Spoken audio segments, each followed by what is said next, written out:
नमस्कार दोस्तों, स्वागत है आपका आपके अपने यूट्यूब चैनल अमन प्रयास जीके जिसमें। तो जैसा कि फ्रेंड्स, आज है आपका 20 जनवरी और 20 जनवरी को आपका जो है एसएससी सीजीएल मेंस टीयर 2 का एग्ज़ाम था जो कि समाप्त हो गया है। तो इसमें जो आपके 25 जीके जिसके जो प्रश्न पूछे गए थे उनमें से जो अधिकतम रियल प्रश्न हैं कहें तो लगभग सभी प्रश्न जो है मिल गए हैं। तो आज की इस वीडियो में उन सभी प्रश्नों को डिस्कस कर लेते हैं और इसका जो पीडीएफ है आपको टेलीग्राम चैनल पर भेज दिया जाएगा, सब 18 का भी और आपका 20 का भी। तो उसको जाकर ज्वाइन कर लीजिएगा। बाकी जो भी लोग चैनल पे नए होंगे चैनल को आप लोग सब्सक्राइब कर लीजिएगा। जो लोग सब्सक्राइब किए होंगे तो नोटिफिकेशन बेल कॉल पर क्लिक कर लीजिएगा और एसएससी सीजीएल टीयर 2 से जुड़े हर पर अपडेट के लिए टेलीग्राम चैनल को भी ज्वाइन कीजिएगा। ठीक है, तो चलिए वीडियो को स्टार्ट करते हैं फ्रेंड्स बिना किसी देरी के। तो आज का जो हमारा पहला जो प्रश्न है वो जो पूछा गया वो आपका पूछा गया था कि सबसे तेज बैडमिंटन हिट करने का बनाया गिनीज जो वर्ल्ड रिकॉर्ड है वो आपका किसके नाम है। ठीक है, तो इसका जो राइट आंसर होगा वो आपके सात्विक साईराज रंकी रेड्डी इसका राइट आंसर होगा। अभी हाल ही में जो है भारतीय खिलाड़ी सात्विक साईराज रंकी रेड्डी ने 565 किलोमीटर प्रति घंटे की रफ्तार के साथ जो है एक दशक पुराना रिकॉर्ड जो है तोड़ दिया था। इस रिकॉर्ड ब्रेकिंग स्मैश ने न केवल सात्विक को एक अलग पहचान दिलाई थी बल्कि मलेशियाई खिलाड़ी जो थे टेन बुन हेयोंग का जो है एक दशक पुराना रिकॉर्ड तोड़ा था। उनका रिकॉर्ड था मई 2023 में हेयोंग ने 493 किलोमीटर प्रति घंटा की तेज रफ्तार के साथ जो है ये रिकॉर्ड बनाया था। ठीक है, तो ये क्वेश्चन पूछा गया। वीडियो में आगे बढ़ते हैं लेकिन उससे पहले दोस्तों आप लोग को बताते हुए चलें, एक छोटा सा अपडेट है। बहुत सारे लोग बोल रहे थे कि आपका जो टेक्स्ट बुक जो 5 प्रो ईयरली का वो आपका बंद हो गया है। तो जी नहीं दोस्तों, वो आपका बंद नहीं हुआ है, वो आपका चल रहा है। साथ ही साथ जो है आपका इसको और अपग्रेड कर टेक्स्ट बुक 5 प्रो मैक्स किया गया है। ठीक है, टेक्स्ट बुक 5 प्रो मैक्स में है क्या पहले उसको आप लोग जान लीजिए।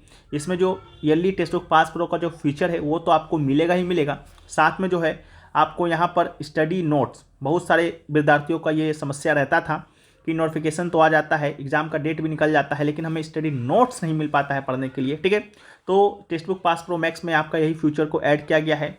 साथ में एक आपका समाधान एआई करके जो है आपको वहाँ पर दिया गया है। अगर कोई भी आपको डाउट होता है तो आप उसको पूछ सकते हैं पीडीएफ के माध्यम, पीडीएफ अपलोड करके, फोटो अपलोड करके, टेक्स्ट के माध्यम से, जैसा भी आप लोग को सहूलियत हो। ठीक है, साथ में टेस्ट सीरीज और पीवाईपी जो टेक्स्ट बुक के लिए 5 प्रो मिलता था वो तो आपको मिलेगा ही मिलेगा। ठीक है, तो अभी आपको परचेस अगर करना है तो इसका लिंक डिस्क्रिप्शन में दिया गया है, कमेंट सेक्शन में भी पिन किया हुआ रहेगा। आप इसे परचेस कर सकते हैं 1055 रुपये में कूपन कोड APG के साथ, जो कि आपको 12% का एक्स्ट्रा ऑफ देगा।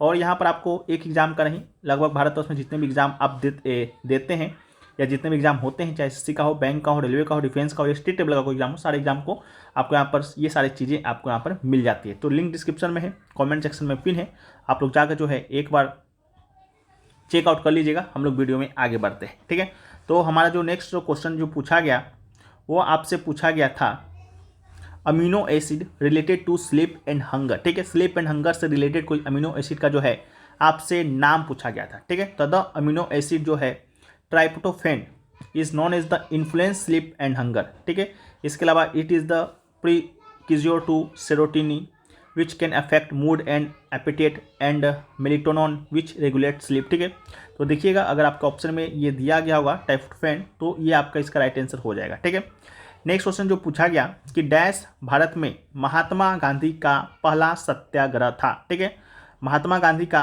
पहला सत्याग्रह जो है आपसे पूछा गया था भारत में कौन सा था। ठीक है, तो इसका जो राइट आंसर होगा वो दोस्तों आपका चंपारण सत्याग्रह होगा। चंपारण सत्याग्रह के विषय में आप लोग भी पढ़े होंगे कि ये जो है आपका 1917 में आपका घटित हुआ था। कहाँ पर हुआ था तो ये आपका बिहार में। ठीक है, तो यहीं पर आपका महात्मा गांधी जी के द्वारा जो है चंपारण सत्याग्रह किया गया था। यह पहला ही सत्याग्रह था और आपका पहला ही सफल सत्याग्रह था। ब्रिटिश नील नीति के विरोध में ये आपका किया गया था और किसानों को नील की फसल उगाने और कम कीमत पर बेचने के लिए जो है मजबूर किया जाता था। ठीक है, उसी के विरोध में ये सत्याग्रह आपका हुआ था। ठीक है, नेक्स्ट क्वेश्चन पूछा गया जो है कि दक्षिण मध्य रेलवे का मुख्यालय जो है वो आपका कहाँ पर स्थित है। ठीक है, तो दक्षिण मध्य रेलवे की बात करते हैं तो इसका मुख्यालय आपका सिकंदराबाद में स्थित है। तो इसका जो राइट आंसर होगा वो आपका सिकंदराबाद आपका इसका राइट आंसर हो जाएगा। ठीक है, सिकंदराबाद में जो है दक्षिण मध्य रेलवे का जो मुख्यालय आपका स्थित है। गठन 2 अक्टूबर 1966 को होता है और यह अपने अधिकार क्षेत्र के तहत सभी 733 स्टेशनों पर 100% LED लाइटनिंग वाला भारत का पहला रेलवे क्षेत्र है। ठीक है, तो इसको भी आप याद रखिएगा। नेक्स्ट क्वेश्चन पूछा गया कि चैडविक ने जो आपका इसका न्यूट्रॉन का जो आविष्कार किया था, खोज किया था, वो आपका किस वर्ष किया था? ठीक है, तो जेम्स चैडविक ने 1932 में परमाणु अनुसंधान में एक सफलता हासिल की, जब उन्होंने न्यूट्रॉन के अस्तित्व की पुष्टि की, जो प्राथमिक कण है जिनका कोई विद्युत आवेश नहीं है। तो 1932 इसका राइट आंसर होगा। इसके अलावा न्यूट्रॉन एक उप परमाणु कण है और जिसका प्रतीक N होता है और द्रव्यमान प्रोटॉन से थोड़ा सा अधिक होता है। इसके अलावा जो है यह इसका एक तटस्थ चार्ज है, कोई सकारात्मक या नकारात्मक चार्ज इसमें नहीं होता है। ठीक है, नेक्स्ट क्वेश्चन पूछा गया, आपसे समीकरण दिया गया था F = K Q1 × QR बट्टा R², जो समीकरण है वो आपका किसने दिया था? तो ये जो समीकरण है चार्ल्स ऑगस्टिन डी कूलम ने दिया था। ठीक है, इसे कूलम का नियम भी कहा जाता है। यह समीकरण दो बिंदु आवेश के बीच लगने वाला विद्युत बल को दर्शाता है, इस बात को भी याद रखिएगा। नेक्स्ट क्वेश्चन पूछा गया कि which of the following is an antecedent river, यानी कि पूर्ववर्ती नदी कौन सा है? 4 ऑप्शन दिया गया था, जिसमें से आपका एक ऑप्शन आपका इंडस का था, जो कि आपका राइट आंसर होता है। पूर्ववर्ती नदी आखिरकार वो होता क्या है? तो वो नदियाँ वो होती है जो अंतर्निहित चट्टानी स्थलाकृति में परिवर्तन के बावजूद अपने मूल मार्ग और पैटर्न को बनाए रखती है, जैसा कि सिंधु, ब्रह्मपुत्र, सतलज, कोसी जो है, कई हिमालय नदियां हैं जो पूर्ववर्ती नदी के अच्छे उदाहरण है। ये नदियां हिमालय क्षेत्र के उत्थान से पहले ही उत्पन्न हो जाता है। ठीक है, तो इसको भी याद रखिएगा। Teesta and Brahmaputra are some of the important antecedent rivers. Next question पूछा गया, ख्वाजा मुइनुद्दीन चिश्ती के दरगाह पर आने वाला जो है पहला सुल्तान कौन था? तो इसका जो राइट आंसर होगा आपका मोहम्मद बिन तुगलक, इसका राइट आंसर हो जाएगा। ख्वाजा मुइनुद्दीन चिश्ती की दरगाह पर आने वाला जो पहला सुल्तान था वो आपका मोहम्मद बिन तुगलक ही था, और मोहम्मद बिन तुगलक तुगलक वंश का काफ़ी होनहार शासक था। ठीक है, तो इसको भी याद रखिएगा। नेक्स्ट क्वेश्चन पूछा गया, उदारीकरण क्या है, यानी कि लिबरलाइजेशन क्या है? इसका जो है एक क्वेश्चन पूछा गया था स्टेटमेंट बेस्ड, और बताना था कौन सही है। ठीक है, तो हम यहाँ पर आपका इसका डेफिनेशन बता देते हैं, आप उससे ही अनुमान लगाकर अपने आंसर को सही करने का कोशिश कीजिएगा। उदारीकरण की बात करते हैं तो सरल शब्दों में सामाजिक, राजनीतिक और आर्थिक नीतियों के क्षेत्रों में राज्य के प्रतिबंधों से राहत को संदर्भित करता है। आर्थिक नीति में उदारीकरण निजी संस्थाओं की अधिक भागीदारी को प्रोत्साहित करने के लिए सरकारी कानूनों और प्रतिबंधों को कम करने पर केंद्रित करता है, उसे ही हम लोग उदारीकरण के नाम से जानते हैं। नेक्स्ट क्वेश्चन पूछा गया, विंग्स इंडिया 2024 का थीम क्या था? ठीक है, तो विंग्स इंडिया 2024 की थीम की बात करते हैं तो अमृत काल में भारत को विश्व से जोड़ना, यही आपका इसका थीम था। वाकई विंग्स इंडिया 2024 के बारे में बात करते हैं तो एशिया का सबसे बड़ा नागरिक उड्डयन कार्यक्रम है, हैदराबाद के बेगमपट हवाई अड्डे पर आयोजित किया गया। इसके अलावा 8वां संस्करण का उद्घाटन 18 जनवरी 2024 को केंद्रीय नागरिक उड्डयन मंत्री जो है ज्योतिरादित्य सिंधिया के द्वारा किया गया था। नेक्स्ट क्वेश्चन पूछा गया कि the United nation framework convention of climate change UNFCCC was adopt on, तो इसका राइट आंसर होगा मई 1992। ठीक है, the United nation framework convention of climate change was adopt on May 9, 1992. It was opened for signature on June 4, 1992 at the United Nations Conference on Environment and Development in the Rio de Janeiro, Brazil. The UNCED is also known as the Earth Summit. Next question पूछा गया, द्रव mosaic model जो है singer और Nicolson के द्वारा किस वर्ष प्रस्तावित किया गया? तो इसका जो राइट आंसर होगा 1972 राइट आंसर होगा। बायो में ब्रेन या कोशिका झिल्ली का द्रव मोजेक मॉडल जो है एस सिंगर और जीएल निकोलसन के द्वारा 1972 में प्रस्तावित किया गया। बाकी इस मॉडल के अनुसार प्रोटीन अणु लिपिड द्विपरत में अंतर्निहित होता है। इस प्रकार प्रोटीन को लिपिड के सागर में हिमखंड के रूप में देखा जा सकता है। ठीक है, तो इस प्रकार करके पूछा गया था। नेक्स्ट क्वेश्चन पूछा गया कि which among of the following is not a required qualification to be appointed as a जज ऑफ द सुप्रीम कोर्ट? ठीक है, सुप्रीम कोर्ट के जज बनने के लिए जो है कौन सा जो क्वालिफिकेशन रिक्वायरमेंट है वो आपका नहीं पूछा गया था। ठीक है, तो नहीं पूछा गया था, तो इसका जो राइट आंसर होगा वो आपका he should have been 15 years और मोर, ठीक है, इसका आपका राइट आंसर हो जाएगा। बाकी क्या क्या एलिजिबिलिटी रहना चाहिए, तो being a citizen of India, having at least 5 years of experience as high court जज, having 10 years of experience as high court advocate, being recognized as the distinguished jurist by the president, ठीक है। तो ये सब आपका eligibility होना चाहिए। बाकी नॉट पूछा गया था, तो इसका राइट आंसर यही होगा। बाकी नेक्स्ट क्वेश्चन में पूछा गया कि पोखरण परमाणु परीक्षण के दौरान जो है भारत के राष्ट्रपति जो है वो आपके कौन थे। 4 ऑप्शन दिया गया था। 4 ऑप्शन में जो है एक ऑप्शन आपका बीबी गिरी का था, ठीक है, बीबी गिरी का था। इसके बाद एक क्वेश्चन आपका फखरुद्दीन अली का था, ठीक है, फखरुद्दीन अली का था। एक क्वेश्चन आपका ज्ञानी जेल सिंह का था और एक क्वेश्चन आपका एपीजे अब्दुल कलाम का था। तो ये जो परमाणु पोखरण परीक्षण जो है वो आपका हुआ था कब, तो यह हुआ था आपका 18 मई, कब हुआ था, तो 18 मई 1974 को हुआ था। और बीबी गिरी जो है 24 अगस्त 1974 तक जो है भारत के राष्ट्रपति के रूप में कार्य कर रहे थे। तो इसका राइट आंसर भी आपका क्या होगा, तो बीबी गिरी ही इसका राइट आंसर हो जाएगा, ठीक है। बाकी पहला परमाणु परीक्षण के समय प्रधानमंत्री अगर आपसे पूछा जाता तो इंदिरा गांधी होता। 18 मई 1974 को हुआ था। स्माइलिंग मुद्दा के नाम से इसे जाना जाता है। इस परीक्षण के लिए 6 किलोग्राम प्लूटोनियम का इस्तेमाल किया गया था। बाकी जो है दूसरा जो परमाणु परीक्षण है वो आपका 11 मई 1998 को हुआ। प्रधानमंत्री अटल बिहारी वाजपेयी थे और राष्ट्रपति आपके एपीजे अब्दुल कलाम जी थे, तो इसको भी याद रखिएगा। नेक्स्ट क्वेश्चन पूछा गया कनिष्क कौन से नंबर का शासक था। तो कनिष्क की जब हम लोग बात करते हैं तो कनिष्क आपका कुषाण वंश का आपका चौथा शासक था, ठीक है। तो कनिष्क कुषाण वंश के सबसे प्रसिद्ध राजा थे और वो कुषाण वंश के अंतिम महान सम्राट थे, ठीक है। महान पूछेगा तो अंतिम था, लेकिन 4th नंबर का था। कनिष्क ने 78 ईस्वी से लेकर 101 ईस्वी तक शासन जो है किया था। बाकी कुजुल कटफिसस 30 ईस्वी में जो है कुषाण समाज की नींव भारत में रखी। कुषाण समाज का संस्थापक इसे माना जाता है। इसके बाद आपका सेकंड भीम तुक्त या सदाकासना था। फिर आपका तीसरा जो है भीम कटफिसस था और उसी का उत्तराधिकारी था आपका कनिष्क, जो कि 4th नंबर का शासक था। और इसी के शासन काल में जो है कुंडलवन कश्मीर में चौथा बौद्ध संगीति भी होता है, ठीक है, तो उसको भी याद रखना है। नेक्स्ट क्वेश्चन पूछा गया कि निम्नलिखित में से सर्वोच्च न्यायालय के किस फैसले में कहा गया है कि राज्य के नीति निदेशक सिद्धांत मौलिक अधिकारों को खत्म नहीं कर सकते हैं, ठीक है। तो in state of Madras versus Champakam Dorai Rajan, इसका आपका राइट आंसर होगा।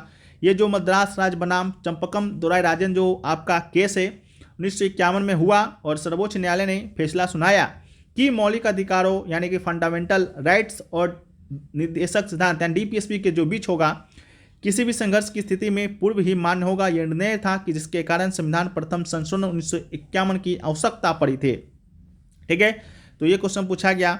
इसके अलावा नेक्स्ट क्वेश्चन पूछा गया India on against Pakistan under 19, ठीक है, विच स्पोर्ट, ठीक है, अंडर 19 कोई खेल हुआ था अभी हाल ही में, तो इंडिया ने हराकर पाकिस्तान को हराकर जो इंडिया ने है जो कि जीता था, तो वही पूछा गया था हॉकी में, फुटबॉल में कि बैडमिंटन में।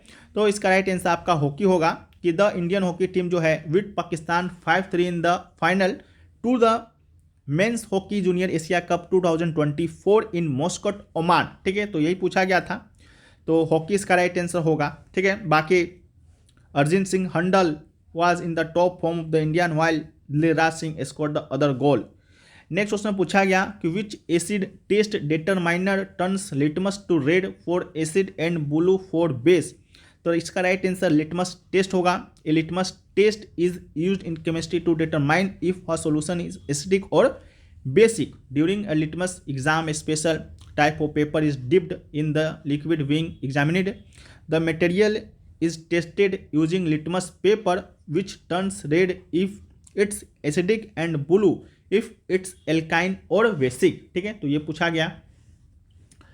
इसके अलावा जो है पूछा गया आपका कि endangered oil species for central India, ठीक है, तो ये पूछा गया था। तो इसका राइट आंसर फॉरेस्ट ओलेट इसका आपका राइट आंसर होगा। द फॉरेस्ट ऑयलेट जिसका वैज्ञानिक नाम आपका ये है Athene blewitti, is endemic to the forest of central India. It is listed as endangered on the IUCN Red List in since 2018. As the population is estimated at a fewer than 1000 mature individual, it is threatened foremost by deformation. ठीक है, ये पूछा गया. फिर पूछा गया according to the census 2011 the growth rate of Hindu population India was. ठीक है, तो ये पूछा गया. तो इसका राइट आंसर आपका जो है वो आपका कितना होगा, तो 16.8% इसका राइट आंसर होगा. अकॉर्डिंग टू जो census 2011 census the growth rate of Hindu population in India was 60.8%. This was decrease from the 99.2% growth rate in the previous decade. ठीक है, तो ये पूछा गया. इसके अलावा नेक्स्ट क्वेश्चन जो पूछा गया सॉफ्टवेयर का नाम बताना था जो ministry of minority for granting loan. तो इसका राइट आंसर आपका मिलान सॉफ्टवेयर होगा. इसके अलावा जो है पूछा गया कि बोबेल परिकल्पना किसके द्वारा प्रस्तावित किया गया. तो इसका राइट आंसर आपका क्या होगा, तो डोलन परिकल्पना जो है क्रिक के द्वारा किया गया था. तो इसका राइट आंसर आपका क्रिक हो जाएगा. बाकी यहाँ पर आपका फैक्ट्स दिया गया है तो उसको आप लोग यहाँ पर पढ़ लीजिएगा.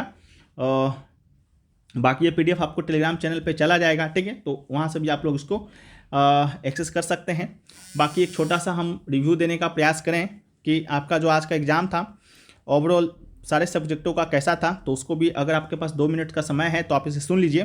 ठीक है, तो जो है यहाँ पर पहले हम लोग मैथ का देखें. तो मैथ जो है आपका इजी टू मॉडरेट आया था फ्रेशर के लिए, और रिपीटर्स के लिए आपका इजी आया था. 27 क्वेश्चन जो है वो आपका डुएबल था, इजी था. बाकी 2-3 क्वेश्चन आपका था गुड क्वेश्चन था, बट आपका वो भी करने लायक ही था. इसके अलावा एक question of shaded area between 3 circle and 1% conceptually nothing hard. ठीक है, इसके अलावा it was comparatively easier than 18 जनवरी, यानी कि 18 जनवरी की अपेक्षा जो है आज का जो मैथ का जो पोर्शन था वो आपका इजी था. बाकी रीजनिंग की बात करते हैं तो रिपीटर्स के लिए इजी था और फ्रेशर के लिए जो है इजी टू मॉडरेट था. ठीक है, कन्फ्यूजिंग था एक question, confusing question of word formation 6 letter analytic reason में बी ए बाइट कन्फ्यूजन. ठीक है, इस प्रकार का था. इंग्लिश की बात करेंगे तो सबके लिए आपका इजी ही था.